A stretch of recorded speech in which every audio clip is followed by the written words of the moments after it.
My dear students, welcome to my channel alpha knowledge box.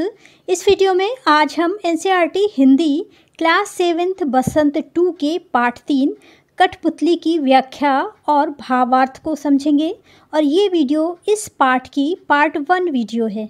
कठपुतली एक कविता है जिसे लिखा है कवि भवानी प्रसाद मिश्र जी ने। जिस तरह से पाठ 1 हम पंछी उन्मुक्त गगन में कवि ने पक्षियों के माध्यम से स्वतंत्रता को समझाया था, ठीक उसी तरह से इस कवि ने कठपुतली के माध्यम से स्वतंत्रता को समझाने की कोशिश की है। कविता को शुरू करने से पहले चलिए कवि के बारे में थोड़ा सा जान लेते हैं।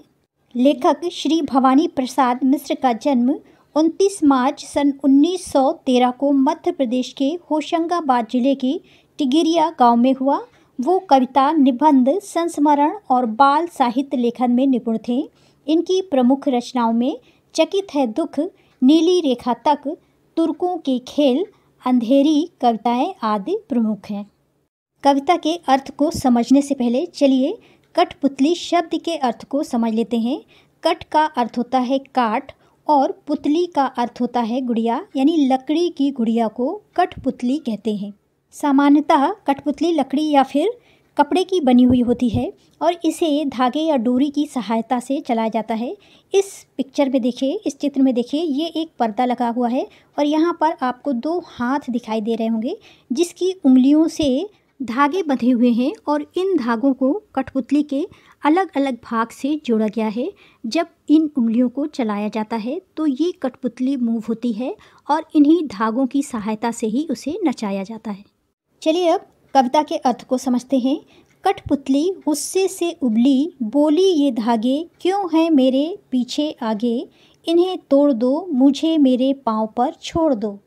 कवि कहता है कि क्योंकि कठपुतली इस तरह से धागों में बंधी हुई है और उसे इन्हीं धागों के द्वारा तरह तरह से नचाया जाता है, वो स्वतंत्र नहीं है। अपनी गुलामी के कारण उसे बहुत ज़्यादा गुस्सा आ रहा है और गुस्से में उबलकर, यानी बहुत ज़्यादा गुस्से में आकर वो कह रही है कि ये धागे हमारे आगे पीछे क्यों लगे हुए हैं, इन्हें तोड़ दो और मुझे मेरे पाँवों पर छोड़ दो, यानी मुझे मेरे पाँवों पर खड़े होने दो, मुझे स्वतंत्र कर दो। मैं इन धागों में नहीं बंधा रहना चाहती, मैं स्वतंत्र होकर अपनी मर्जी से सब कुछ करना चाहती हूँ। चलिए कविता को आगे समझते हैं। सुनकर बोली और कठपुतलियाँ कि हाँ, बहुत दिन हुए हमें अपने मन के छंद छुए। मन के छंद का अर्थ है मन की खुशी। पहली कठपुतली की बात सुनकर सभी कठपुतलियाँ उसकी हाँ में हाँ मिलाती हैं और कहती हैं, बहुत दिन हुए हमने अपनी मर्ज़ी से कुछ भी नहीं किया है, हमारी इच्छाएं ख़त्म हो गई हैं, हम बहुत दुखी हैं और हमने बहुत दिनों से अपने मन के छंद को नहीं छुआ है, यानी हम खुश नहीं हैं। कविता की अंतिम कड़ी है, मगर पहली कठपुतली सोचने लगी, ये कैसी इच्छा मेरे मन में जगी।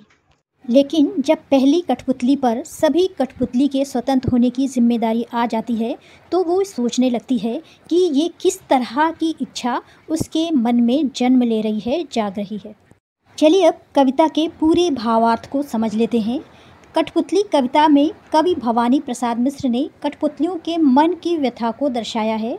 ये सभी धागों में बंधे बंधे परेशान हो चुकी हैं और इन्हें दूसरों के इशारों पर नाचने में दुख होता है। इस दुख से बाहर निकलने के लिए एक कठपुतली विद्रोह की शुरुआत करती है।